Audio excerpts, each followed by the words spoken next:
of crime and harassment. It is well patrolled by the Chicago City Police.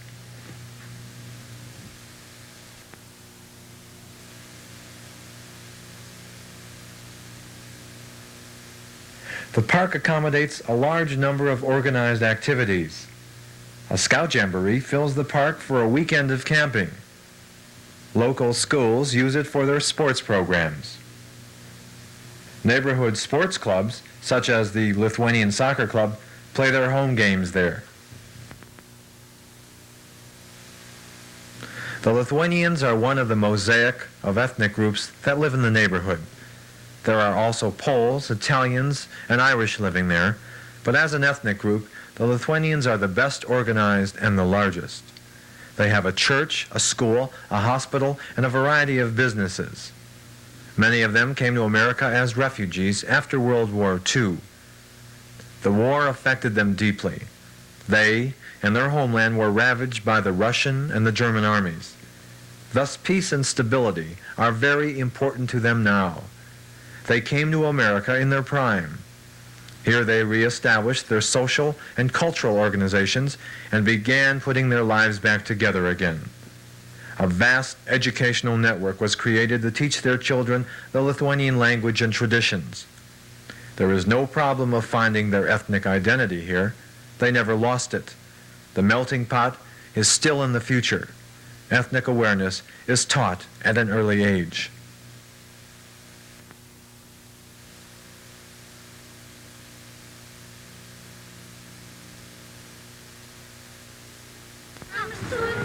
For example, there is a Montessori preschool in winter, and in the summer, there's a kindergarten in the park itself.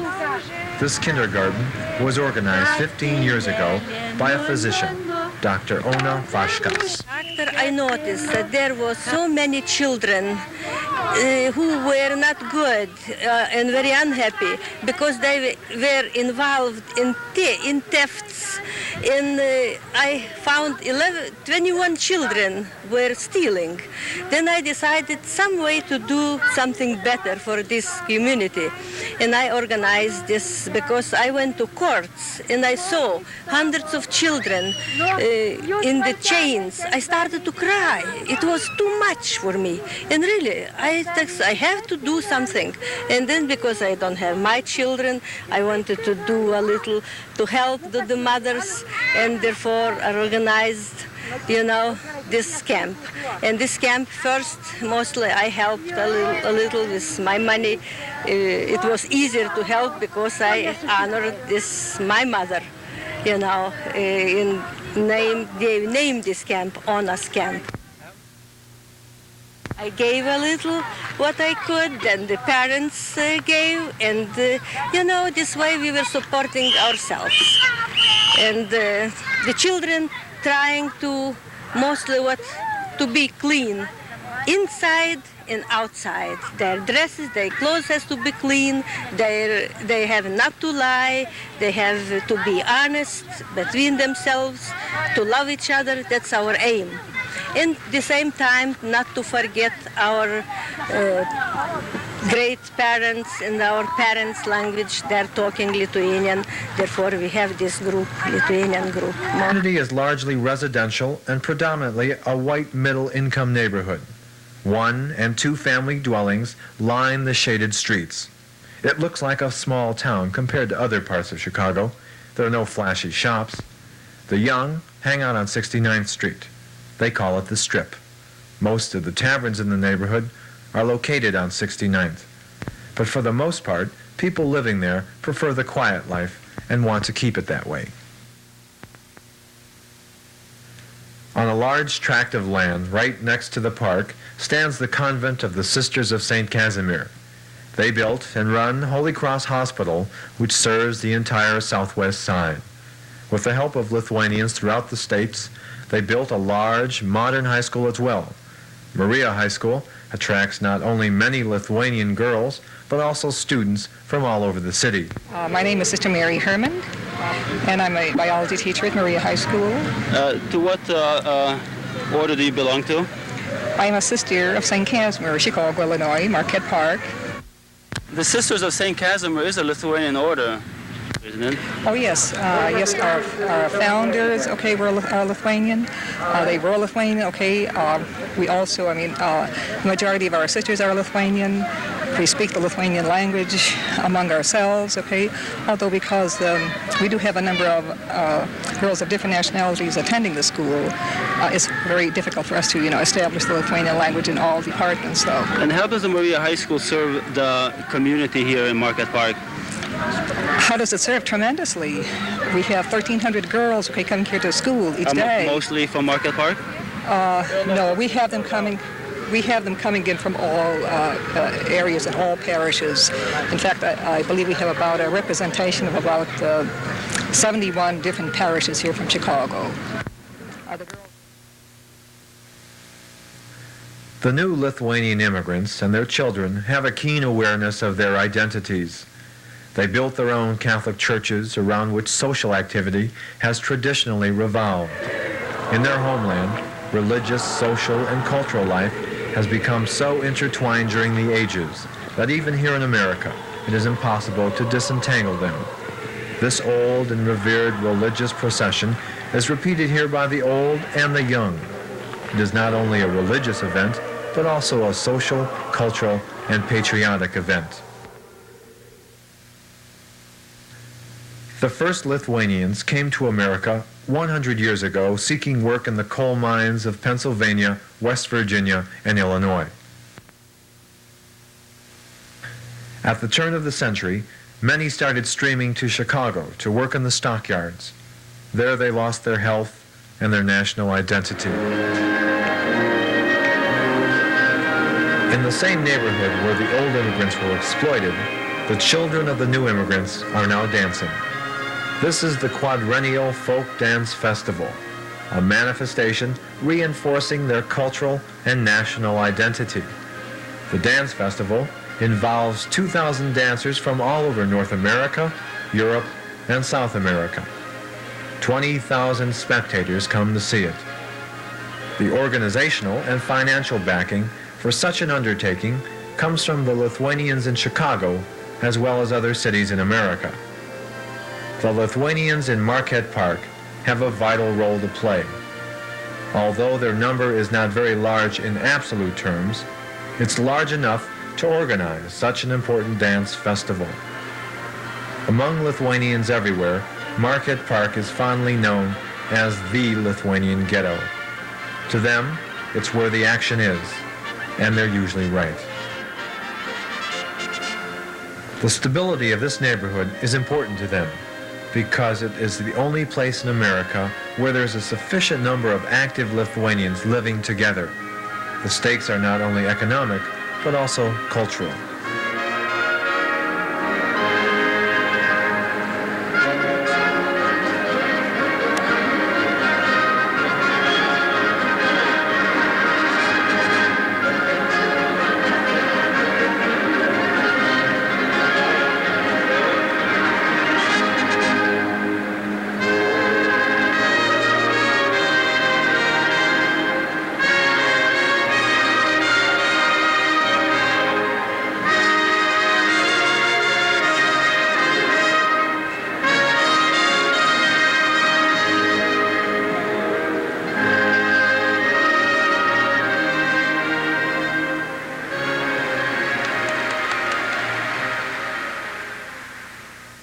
One of the many Lithuanian stores in Marquette Park is Gifts International. It sells imports and Lithuanian objects like woodcuts, amber, books, and records. The owner, Mr. Vasnalis, is typical of many Lithuanians who lead a double life. By day, they earn a living. At night, they become teachers and artists. Mr. Vasnalis is a singer. Besides owning and running a store, I know that you're deeply involved in Lithuanian cultural life with your singing. When did you begin your singing career? It's a very hard question, but I believe it's right from my childhood, from various groups, choruses, and running through to Germany, where I started studies for vocal, and then United States. What kind of repertoire do you have? Repertoire is more lieder, classic repertoire, operas, and so on. And where do you have your performances? Performances I do wherever I am invited, and so far I visited almost major Lithuanian groups in all the states and Canada. Besides, since Lyric's birth, I was for 7 years with the Lyric Opera of Chicago. There's an opera here, Lithuanian opera in Chicago. Are you associated with it? Yes, from the first performance till now, with few exceptions, yes. In what capacity are you associated with it? As a soloist. And I did all leading parts in Chicago's Lithuanian opera. Now, Very proud, like doing Mephisto part and Ramphis Aida and many others. There are many Lithuanian artists living in Marquette Park. Viktoras Petrovičius is a lithographer and a painter whose works are acclaimed here and in his native land. A cultural center, just outside Marquette Park, includes a gallery which exhibits works of Lithuanian artists. Mr. Belaitis, I'd like to ask you, why do you live in Marquette Park? Because I care about the community and I like it. It's convenient, it's close, it's a safe community, and this is part of the fear of the community. They do not want it to change. People talk, you hear in the news, they're afraid to go outside. They're afraid to walk the streets at night. People don't lock their cars in our community. That may sound strange, but I rarely lock my car. Don't advertise. I'm not going to, now I'm going to lock it. But it's true. And people take ethnic pride in their community. Not just ethnic, but there's a social pride. Look at the churches. You will not find paper on the streets and the normal things that are associated with dirt and some people care. I'd like to ask you whether the issues involved here in Marquette Park are only local or are they of national importance? The problem is not merely local, and it's not merely community or regional. I think it's an illness that affects probably the country as a whole. By that I mean simply this. You have to understand, I think, the mental makeup and also the community itself before you can answer such a question. By that I mean you should go back and take a look to see what ethnic group or what group of people make up the community. This particular area, for example, is basically made up by European immigrants. Some of them are either, the most are first generation, there are second and third generation. However, as an ethnic group, by that I mean immigrant, period. Not necessarily Lithuanians, but there's Poles involved, there's Yugoslavs, there are other nationality groups here. Now, by understanding that, number one, that you have a multi-mixture, multilingual group, they have their own language. They perpetuate that. They have their own businesses. Not merely open to their so-called local ethnic trade, they're open to the community as a whole. They save quite a bit. These are people that part of their check is always put away. That's why you're able to have the world's largest saving and loan institution have their headquarters right here on 55th and Kedzie. The Tallman Federal. Tallman Federal. Not only Tallman, Midland, Standard, Marquette, all the other banks, Republic, Southwestern, Greenwald, these are all institutions that have strong ties with the community. Talking with Hubert Connolly, he's the organizer of today's march, the D-Day, June 19th for Tallman Federal. Mr. Connolly, what is the purpose of this march that you have organized today? The purpose of the march is to continue to protect the economic stabilization of our community, to keep it as it has been a middle-income community. Has Tallman Federal been doing something to the contrary? Well, Tallman and other savings and loans in the area are primarily responsible for what has happened to many of the neighborhoods of Chicago by redlining, refusing to give the normal conventional mortgage loans in the community, therefore steering, because of that, people out of the community who would want to buy homes in there, especially young couples, steering them to the suburbs where they could get conventional loans at lower down payments. That's definitely not true. Last year alone in this neighborhood, we made over $14 million in conventional home loans. This year so far, we have made $8 million in loans and have $3 million in the works right now. So I don't call that redlining at all. One of the active elements involved in the tensions of the neighborhood is the Nazi Party. Its leader is Frank Collin. We're talking to Frank Collin. He's a member of the Nazi Party. And I'd like to ask you, why are you a member of the Nazi Party?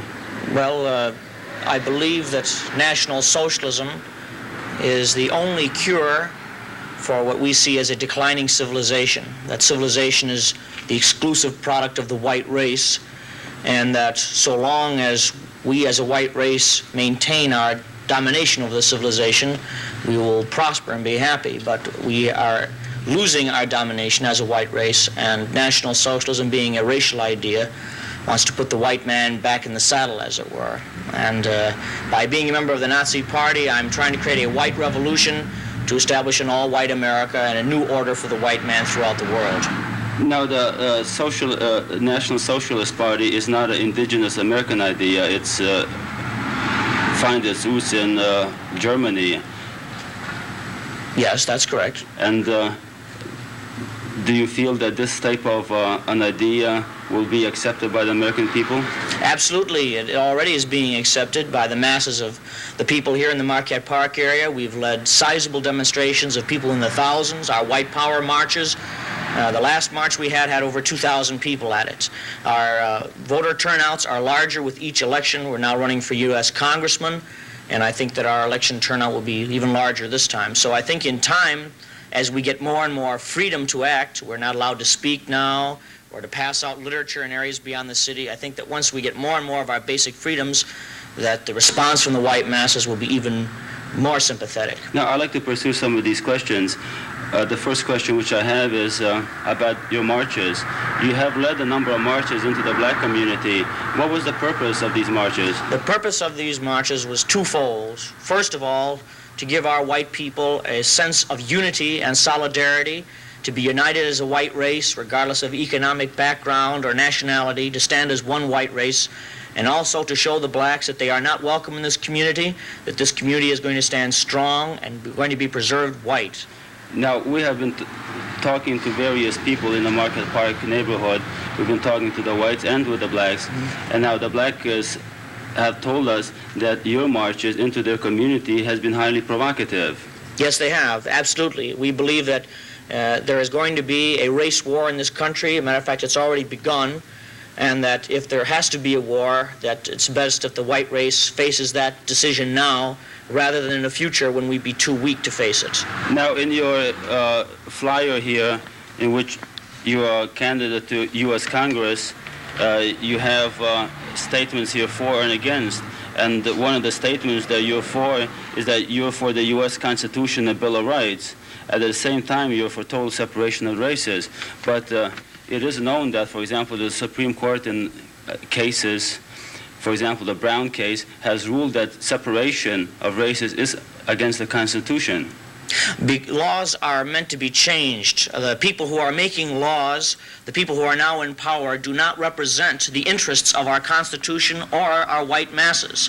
And that this is why we hope to change this. Our country has been betrayed by the people in power, and that we, by struggling for power, hope to put the Constitution back the way it was. The people who formed the Constitution were all white racists. They kept slaves chained up, and the Constitution specifies in Article 1, Section 2, that Negroes should be considered as less than 3/5 of a person.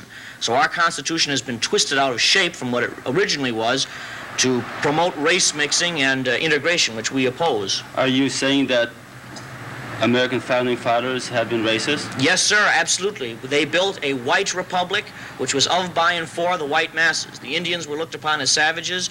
The Negroes were mere economic digits. So absolutely, this country was built specifically as a white man's country.